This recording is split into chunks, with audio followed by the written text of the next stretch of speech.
Welcome to the Secret Sauce of Outsourcing podcast that's dedicated to making you better at outsourcing to the Philippines. This is episode 269. Let's talk about co-working spaces. All right, two things that come up often for me. Number one, is my person an independent contractor or are they an employee? And they are an independent contractor, period, end of story.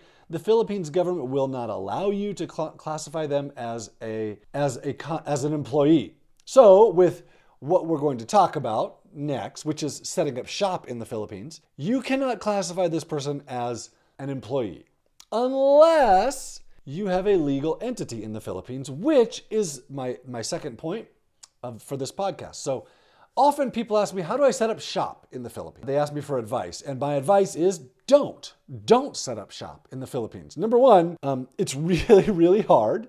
Number two, the Philippines government doesn't want you to. And number three, if you do manage to do it, now you could classify them as employees. And now you have all kinds of legal issues to deal with. So my advice is don't set up shop in the Philippines. However, there is a case for having people working in an office or working together. Now, in the Philippines, you can't get office space unless you have a legal entity. The government will check on what you say and they'll come and visit your office, and there's all kinds of things going on there. So a co-working space is a legitimate alternative. So co-working space is a shared office space where you can rent a certain amount of space in there, or depending on where they are, you could rent time in there. So in the Philippines, this could let you have office space without having to set up shop in the Philippines.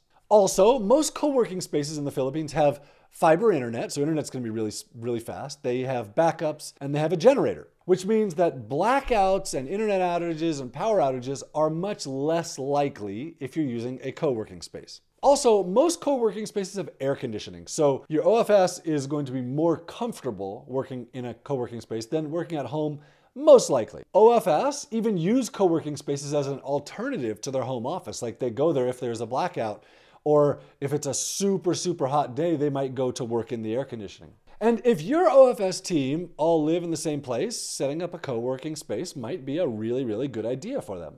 So now that I've given you the advantages of this, let me give you some words of caution. So before you go jumping into co-working spaces with your team, number one, co-working spaces typically exist in big cities, which means that your people have to be in the same big city. And if they're at all any distance apart, there's going to be a commute to their co-working space, which is a really, really big deal in a lot of cities, including especially Manila and Cebu, where commute times are really, really long. Traffic just does not move in the Philippines. So next, not all co-working spaces are open 24 hours a day. So if someone's working the night shift for you, then they probably won't be able to use the co-working space. They'll have to work at home, which is probably actually a little bit safer if they're not leaving their house, especially in the edge hours when it's, dusk or dawn. They're just at home, and that's probably a little bit safer. Next, co-working spaces can be a little bit expensive. Now, they're not terrible. They start at about $100 per month per desk, and they can go down from there. They could be more expensive from there.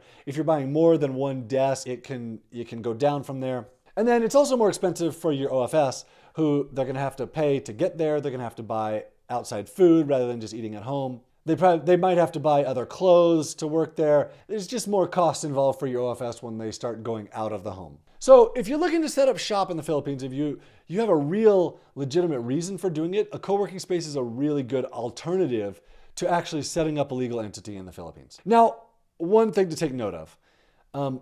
A co-working space, they're not going to manage your workers for you. They're not going to have a manager there overseeing things. They're not going to see if someone came into the office. They're not going to see if they came in at certain times. That's not part of this. This is just a place for someone to work. They're still on their own. They still are an independent contractor from you. They don't have any oversight there. Nobody's looking after them or looking over their shoulder. This is still just you working with them, completely independent of anybody else. And just so you know, I don't have a co-working space in the Philippines. We don't offer it. Our team is spread out all over the country, and they all really just want to work from home.